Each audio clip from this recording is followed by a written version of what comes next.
president of NARAL Pro-Choice New York. She joins us tonight from New York City. Kelli, thanks very much for being with us. Thanks for having me, Liz. So this morning, or this afternoon, officially, you are now backing Tom DiNapoli for comptroller.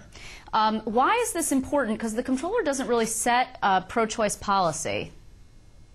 Well, actually, the comptroller can be very pivotal in terms of reproductive health and making the case for certain initiatives. For example, when the emergency contraception initiative was put forward in a bill in Albany to actually make it available behind the counter, the comptroller at that time, Alan Hevesy, his office actually did a whole study of the economic impact in New York and how much it would benefit the state. And it was very, very comprehensive, and it was meaningful. And as we approach health care reform, which was passed federally this past year, being implemented in the next few years in New York, it actually could be of real importance to have sort of an impartial observer like the comptroller doing some analysis on some of the impact of some of those regulations. Okay, so the concern is more oversight and not necessarily policy driven, because in terms of policy, that comes from the legislature and then, of course, the governor's office, for example, Medicaid and whether or not it can be used to fund reproductive health products and services, right? Exactly, but the comptroller can have a really profound influence in sort of detailing and doing studies of what the economic impact would be on the state. Now, Harry Wilson, who is the Republican and conservative opponent to Tom DiNapoli, did not send you a questionnaire. Is that correct? He didn't even bother to fill it out? You know, we really pursued it because, as you know, we endorse Republicans, Independents, and Democrats. We actually really, our objective is to have multiple pro-choice candidates running for any given race. So we actually did pursue a meeting with him and sitting down and having a questionnaire that was filled out. But they never got back to us and never filled it out. So. Well, his campaign tells me that he's pro-choice with exceptions. And of course, the exceptions would be late-term abortions unless the health of the mother is at risk, and then also parental consent with the option for judicial override. Those are poison pills for you, are they not? I mean, those are positions that NARAL really feels strongly about. You know, they are, and it's whenever someone brings up those two sort of tangential issues, it's really about, oftentimes they've been coached by a political consultant, and it's sort of a slippery position that's trying to have it both ways. And, you know, let's take the issue of partial birth abortion first. I mean, that is something that's important to us for a reason that if one actually cared about the issue, one would easily know about. Roe versus Wade already makes abortion illegal in the third trimester of pregnancy. There are very few exceptions to that. Fewer than 1% of abortions happen in that term, and usually for the most tragic of circumstances. What the partial birth abortion did, its proponents would have had you believe that, you know, all abortions were legal at any time in pregnancy. That's not the fact and not the case at all. But what it did do was really challenge a health exception with Roe v. Wade.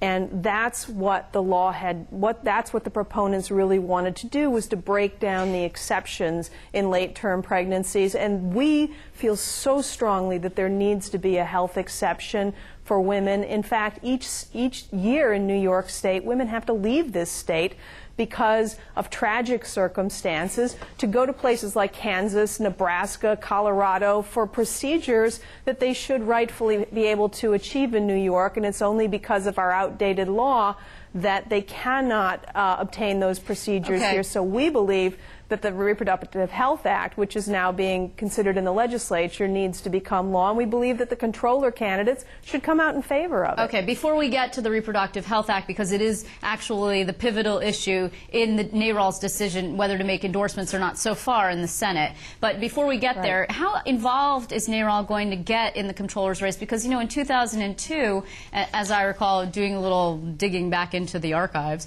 we find that NARAL actually robocalled against John Faso very strongly. He was the candidate there, you know, in 2002 against Alan Hevesy, who you mentioned earlier. He had said that he had called Roe versus Wade a black mark on this country, and you guys came out, you really hit him hard. I mean, are you planning on doing that kind of thing to help Tom DiNapoli? Well, Tom DiNapoli has been a real ally and champion of the issue for many years. In fact, we were joking today at the press conference that we've known each other for almost 20 years. I remember going out to Great Neck when I was just a teenager, actually. No, just kidding. But we've known each other for a long time. He's always been a champion, and we do stand up for champions. So, yeah, I mean, we're going to go to the mat for all of our endorsed candidates because that's what we do. We feel like voters really need to know, and we see ourselves as a way to educate voters about the positions of candidates, and we take that role very seriously. Okay, but and as you mentioned, the actual battleground, though, is in the legislature. I mean, that's where the rubber hits the road in terms of policy. And actually, is DiNapoli the first statewide endorsement that you've made so far? And not the U.S. Senate candidates, because I know you came out very early for Kirsten Gillibrand, actually, but is he the first state-level, statewide candidate that you guys have done? Actually, we've made two others. We've endorsed Chuck Schumer, and we've also made a primary endorsement in the race for Attorney General. That's right. With backing we endorsed Eric Schneiderman. Oh, sorry, my bad. We endorsed Eric. I think that a lot of people don't know that Eric has a very long history with this issue. His first job when he was in high school was escorting women to clinics doors as the protesters were hurling epithets at them, and he really has been a champion not only throughout his career but throughout his life. And certainly, you know, each of the Democratic candidates have submitted perfectly pro-choice questionnaires. There's undoubtedly we will be supporting strongly whoever the Democratic nominee is, but we've chosen to endorse Eric Schneiderman in the primary. Now, that you would see, I made the mistake of assuming that you would back the only woman in that race. Was it a difficult decision not to go with Kathleen Rice if, in fact, the whole field had 100% pro-choice backing in our history and questionnaires, not to go with the lone woman? Was that, did you get blowback from that, or was it just you decided just to go with someone that you had the longest relationship with?